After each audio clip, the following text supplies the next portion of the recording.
Hi, I'm E.D. Lewis, and welcome back to my channel, E.D. Lewis Reviews, and we're here with another tag video. So, this is a tag that was created by, oops, sorry, I knocked something over, it's fine. This is the tag that was created by Elizabeth Sagewood, which, she's doing a whole bunch of videos every day of this month, so do check them out. She's got all kinds of great things from reading vlogs and tag videos, giveaways, story times, recipes, all kinds of cool stuff. So check out her channel. She's got some great videos even outside of the Halloween ones. I cannot praise her channel enough, and she's a really awesome person. So please check her out and please subscribe to her channel. Alright, so this is the Haunted Victorian tag. I already said who it was created by. And there's 10 prompts here. So let's get started. Alright, number 1. Halloween 1979 move-in day. Tell us your favorite Halloween memory from when you were growing up. Well, I mean, most Halloweens, we usually did the same thing. We would, go trick-or-treating. That kind of ended when I was, I think, middle school.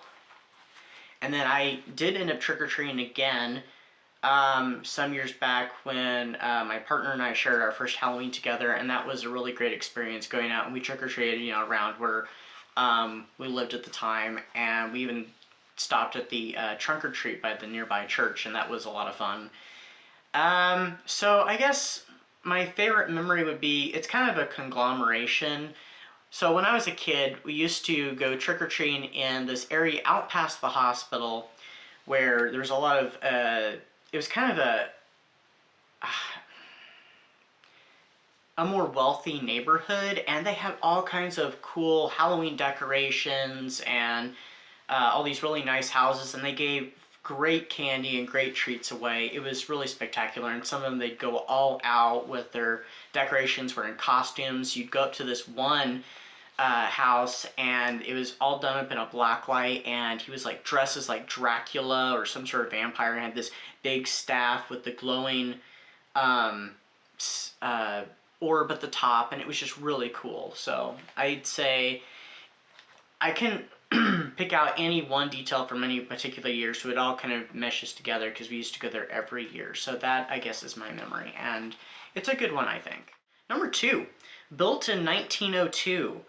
Recommend your favorite Gaslamp author, book, or story. Well, since it's Gaslamp, I guess I'm going to say Dracula by Bram Stoker. That would be my number 1 favorite Gaslamp horror novel. So, I mean, it's a classic. It's kind of a tough read, but it's still, I mean, you can't go wrong with Dracula, the Count, Jonathan Harker, Van Helsing, the vampire hunting, the Bloofer woman, all that stuff. So, I mean, definitely Dracula. Number 3, The Haunted Staircase. Have you ever had a paranormal experience? If so, tell us about it. Okay, I've had numerous ones. I had them in the house that I grew up in. I've had them at the high school I went to. I've had them where I work currently. All sorts of places.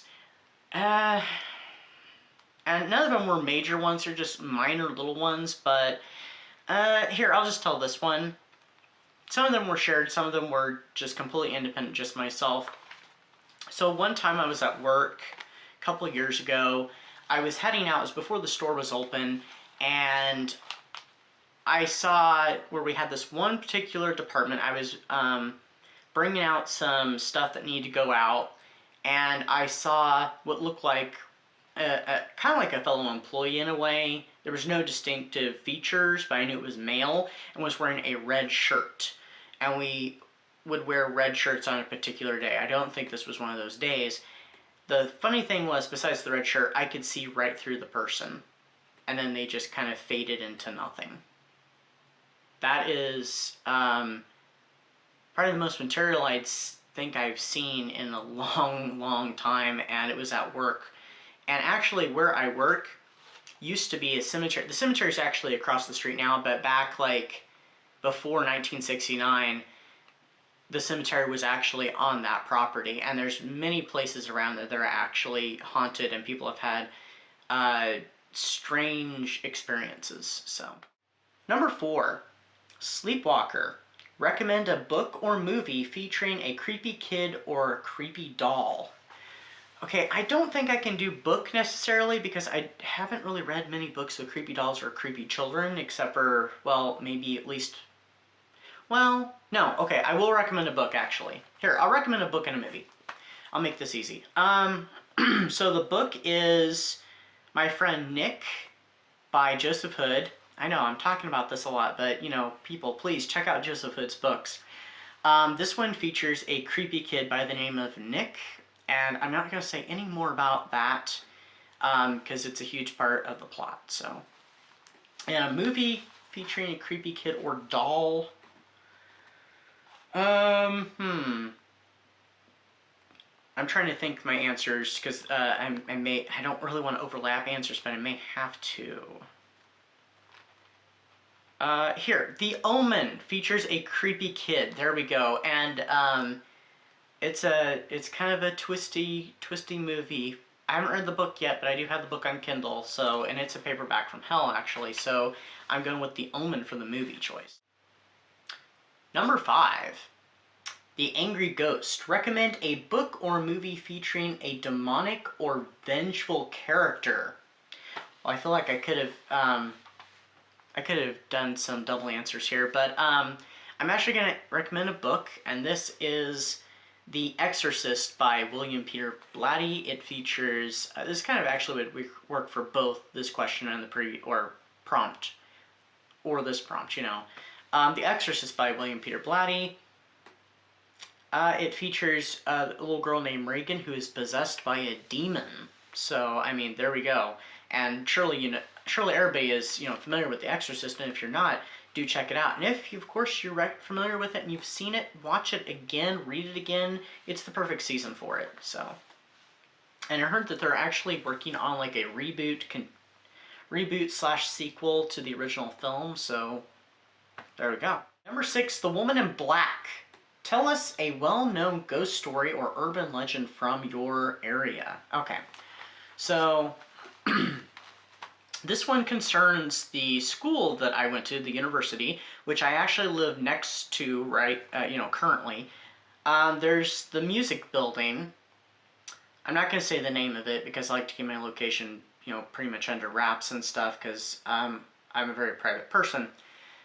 But there's this particular music building, and I've never experienced this. It's just what I've heard, and I think my aunt has experienced this. I'm not sure.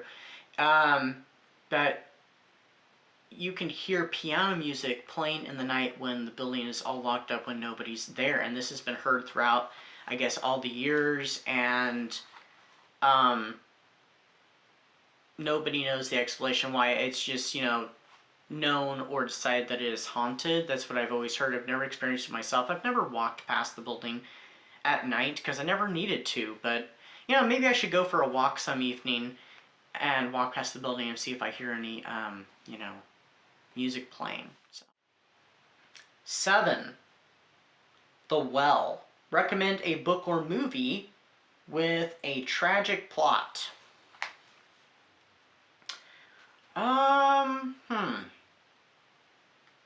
I mean, there's lots with tragic plots and, you know, both books and movies, but I'm just trying to think of a good one. Would be a really good one. Oh, okay, this one is a book because, and a movie because it's a novelization. Crimson Peak, which is my second favorite movie of all time, and I have read the book and I have reviewed it before. Crimson Peak, because it does have a tragic story. I mean, the main character, Edith, her father is killed toward the beginning of the movie. She ends up marrying this man, this baronet, and moving to England to his estate, and his estate has an unfortunate past, and there's some tragic things that have happened there and happen during the time period of the book. So if you get the chance, do check out the movie. If you've run to the novelization, check it out. It has some things that the movie does not have, and it's written pretty well, so I would recommend Crimson Peak. And the novelization is by Nancy Holder, by the way. 8. Cemetery Playground. Every tomb tells a story. Recommend a short story anthology. Okay, so by the time this video comes out, a new anthology has recently been released, and that is Lurking in the Dark. It's a HorrorTube anthology. It's the 3rd volume, and it features many of your favorite HorrorTubers, BookTubers. I could name a whole list of people, but it wouldn't do it justice. And there's other volumes as well, such as Served Cold, the previous one, and the very first one.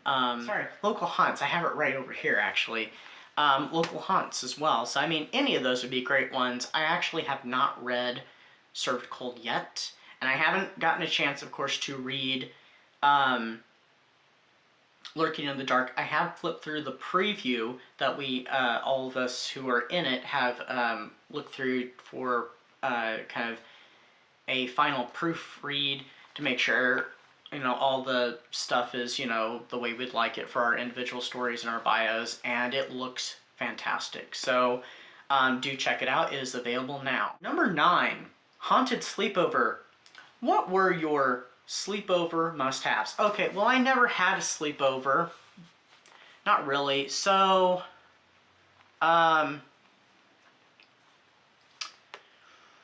if I had one, it probably would have included, you know, popcorn and or Doritos. I don't know, maybe Yoo-Hoo, because I loved Yoo-Hoo as a child a lot.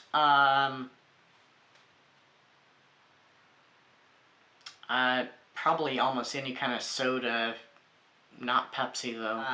And spooky movies of some kind. Maybe Casper, because that was a movie I watched a lot as a child. Or even Jurassic Park. Not a horror film, but still a movie I watched a lot as a child. So, you know, something along those lines anyway. Maybe not those specific movies, but something like that.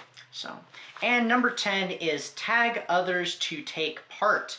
I don't really know, by the time this video comes out, I don't know who has done it, so I'm actually not going to tag anybody specifically, but I'm going to say this. I tag everybody in the HorrorTube community.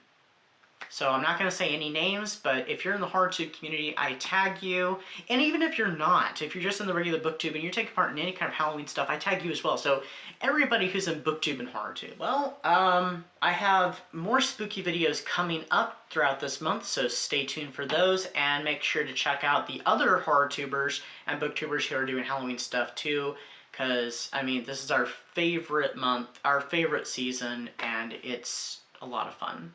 So check them out, and I will see you all very soon. So stay safe, stay spooky, and enjoy Halloween and spooky season. Bye-bye.